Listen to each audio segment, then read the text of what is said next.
मटार पुलाव हा जगातला सगळ्यात सोपा पदार्थ. तुम्हालाही मटार पुलाव बनवायचा आहे? मटार पुलाव बनवण्यासाठी मी अक्का किचन यांचे हे प्रोडक्ट वापरले आहेत.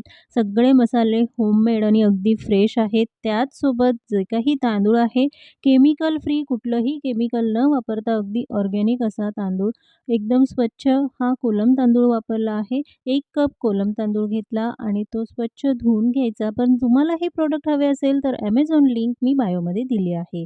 तांदूळ स्वच्छ धुवून घेतल्यानंतर कढईमध्ये घालायचे आहे 3 ते 4 चमचे तेल.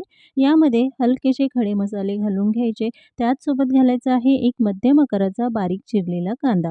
हलकासा कांदा परतून घेतला त्यानंतर यामध्ये घालणार आहोत 4 हिरव्या मिरच्या आणि एक मध्यम आकाराचा बारीक केलेला टोमॅटो घालून 1 ते 2 मिनिटं हे चांगलं परतून घेऊया.